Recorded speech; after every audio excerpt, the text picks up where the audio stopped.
Assalamualaikum warahmatullahi wabarakatuh. Kembali lagi juga bersama saya Zuhad. Di sini saya akan menjelaskan materi terakhir yang berfokus pada security tentang untuk di fiturnya yang ada di Oke. Nah, security. Jadi kurang lebihnya dalam semua framework atau aplikasi yang kita buat itu pasti juga mementingkan adalah sebuah keamanan ya dari aplikasi tersebut agar data yang di store atau digunakan di dalam aplikasi tersebut tidak bocor ke pihak-pihak yang tidak bertanggung jawab. Nah, untuk aplikasi ada beberapa tingkat keamanan yang tinggi dan Y itu menyediakan beberapa fitur keamanan antara lain ada authentication, authorization, kemudian ada working with password, kemudian ada cryptography, view security dan lain sebagainya. Nah, kemudian di sini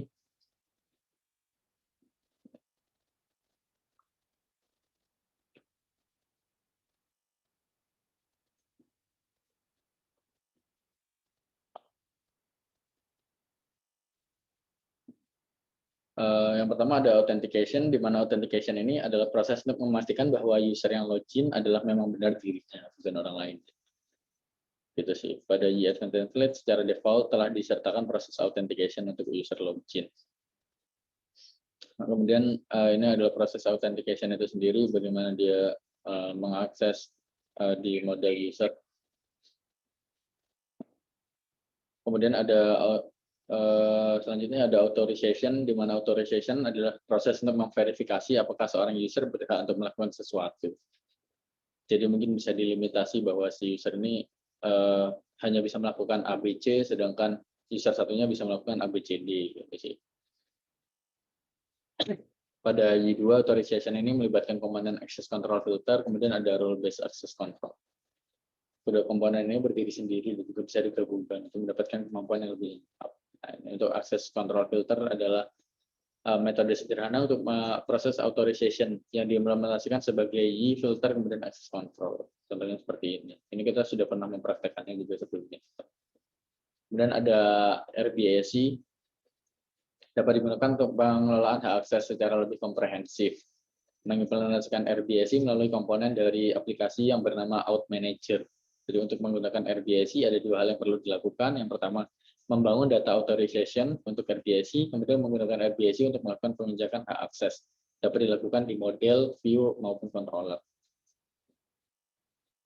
Jadi dicek dari DB-nya ada role apa aja. Item, child, assignment, dan author. Nah, ini untuk role atau permission role. Nah, contoh di sini ada admin, di mana si admin ini bisa melakukan update post dan juga update on post gitu. Sedangkan di sini as a author dia cuma bisa create post dan juga melakukan update postingannya dia sendiri.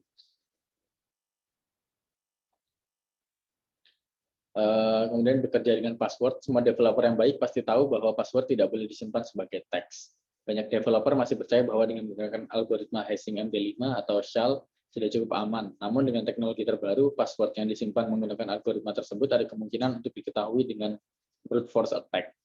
Serangan ini banyak didukung dengan adanya kamus data yang sangat besar yang menyimpan password MD5. Untuk meningkatkan keamanan, terdapat algoritma hashing yang lebih kuat terhadap serangan force, yaitu bcrypt. Fungsi crypt pada PHP dapat digunakan untuk mengenerate nilai hash menggunakan algoritma bcrypt. Ini menyediakan helper namanya get security yang digunakan untuk bekerja dengan password. Kemudian ada cryptography, itu juga kaitannya kurang lebih sama. Fungsinya adalah mengenerate data random, kemudian enkripsi dan decryption. Ya sama sih. Intinya adalah membuat password itu menjadi sebuah kata kunci unik yang susah untuk ditranslasikan gitu. Hanya pemilik key-nya yang bisa untuk melakukan komunikasi dengan. Kemudian ada best practice, di mana basic principle, filter input, escape output, avoiding SQL injection, dan lain sebagainya. Nah, di sini ada latihannya adalah pastikan aplikasi yang Anda buat telah menerapkan konsep-konsep keamanan. Sebenarnya secara tidak langsung kita di ini juga dipaksa untuk menerapkan beberapa fitur ya, karena si ini cukup strict. Jadi kayak emang kustomisasinya tidak sebaik yang lainnya, cuman ya karena dia kekakuannya itu juga memaksa kita menggunakan fitur-fitur keamanan yang dia. Contohnya yang pertama tentang authentication. Di sini di sendiri itu dia udah menyediakan teman-teman. Jadi ketika kita pertama tinggal kalau nggak salah terus untuk authentication kita cek model kemudian user. Nah di sini kita untuk store data si usernya itu sendiri. Kemudian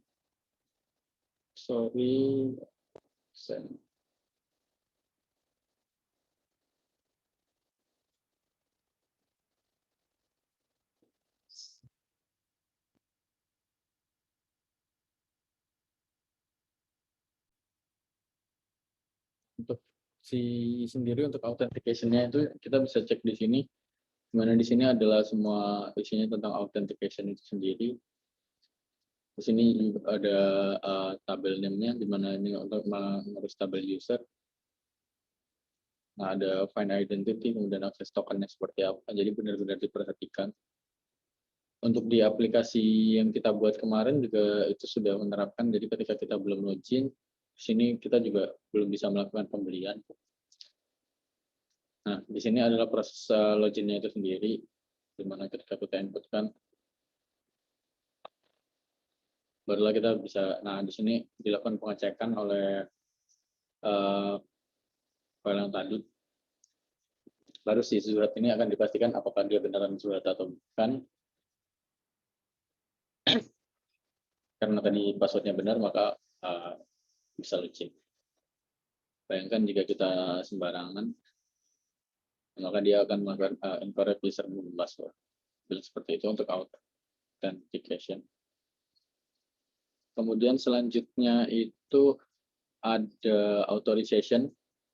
Nah, untuk authorization sendiri adalah pembagian role antara user satu dan user yang lainnya, di mana di sana kita bisa melakukan pengaturan apakah user tertentu itu bisa melakukan suatu hal atau tidak. Contohnya di sini ada sign up. Misalnya kita bikin false, jadi si user ini tidak akan bisa melakukan sign up. Nah, ini. Kita tidak bisa melakukan sign up ketika kita belum login.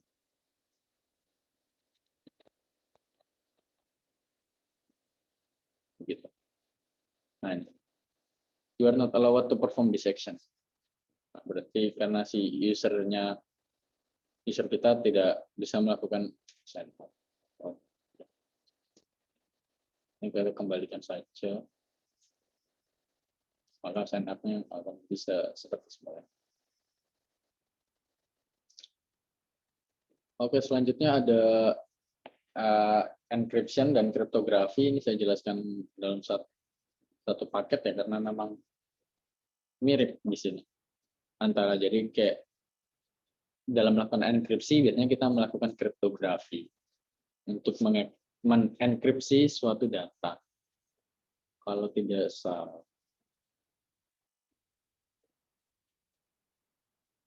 Seperti sini juga kita.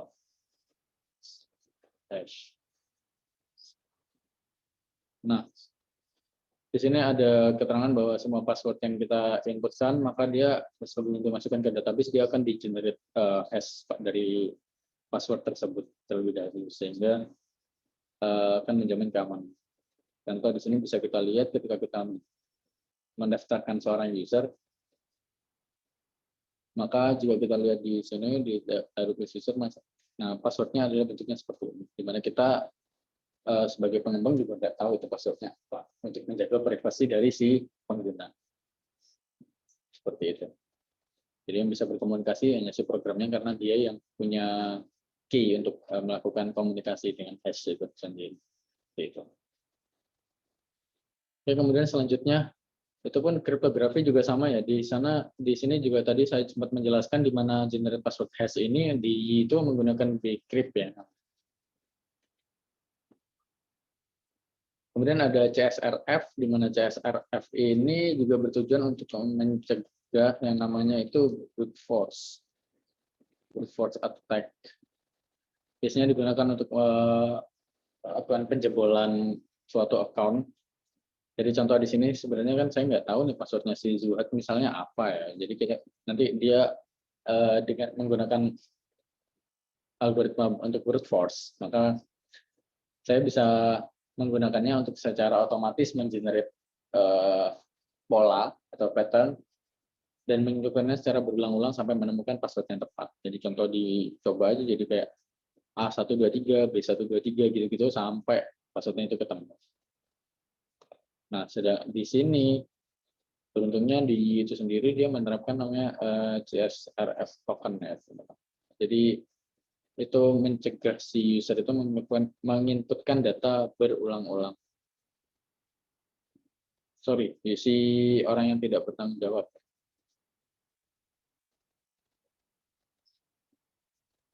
Form. Nah, kita lihat di sini ada login form. Kemudian di sini ada CSRF dan ini value. Ini kalau kita nggak punya ini, teman-teman, kita coba input meskipun passwordnya ini benar yang saya inputkan benar. Nah, maka dia akan muncul seperti ini. Unable to verify your data submission. Jadi datanya tidak tersubmit. Jadi dianggap ya semacam angin lalu gitu sih sama si program.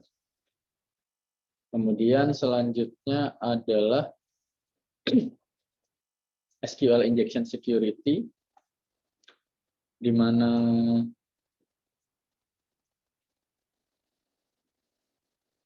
SQL injection security ini jadi kita sampai di SQL injection. Ternyata di yang saya bikin ini juga udah menerapkan namanya encryption key. Nah, balik lagi di SQL injection security ini bawaan ya, di mana semua aplikasi yang kita bikin itu sudah melakukannya. Di sini coba kita contoh yang ada di model, terserah ya, mana aja. Nah, contoh ini, item kategori dia akan mengakses aktif kelas namanya active record ini. Dan di dalam kelas active record sendiri udah menyediakan SQL injection gitu. Jadi dapat dipastikan bahwa data yang akan di-store ke database kita kan pasti melalui selama kita melakukan store data dan get data juga melalui model dapat dipastikan bebas dari SQL injection. Aman dari SQL injection dan bebas. Kemudian ada avoiding cross-site scripting, di mana di sini kadang-kadang si user itu bisa menginputkan script-script yang akan run sebagai exploit ya, sebagai virus, semacam virus yang membahayakan si program kita. Nah, biasanya paling gampangnya dia diterapkannya itu di form inputnya sih, teman-teman. Contohnya kemarin kita sempat bikin di mana, nah ini namanya kita panggil helper, kemudian namanya HTML, di sini ada input, di mana nanti di input ini sendiri dia akan mencegah karakter-karakter yang berbau script itu diinputkan ke value dari form. Kemudian selanjutnya ada encryption key, di mana di aplikasi kita ini udah ada sih security di key. Nah, ini untuk yang key encryption key tadi kita tuh udah menerapkan dengan bisa. Itu biasanya untuk komunikasi antar cookie. Nah, di sini ada contoh nih tadi CSRF front-end, dan di sini ada advanced front-end. Nah, di sini ada value-nya kan. Nah, dia akan berkomunikasi dengan aplikasi kita dengan cara kita juga awal membuat aplikasi kita disuruh untuk melakukan generating untuk key-nya gitu sih.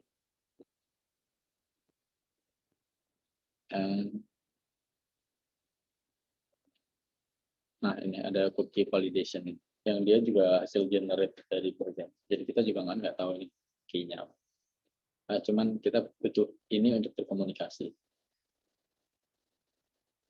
Ya, kurang lebihnya seperti itu. Ada sekitar 8 security yang sudah kita bareng-bareng terapkan di latihan-latihan kita selama ini. Ini akan jadi materi terakhir dari tutorial Y. Terima kasih untuk yang udah mau nonton. Sampai jumpa di pertemuan-pertemuan selanjutnya. Assalamualaikum warahmatullahi wabarakatuh.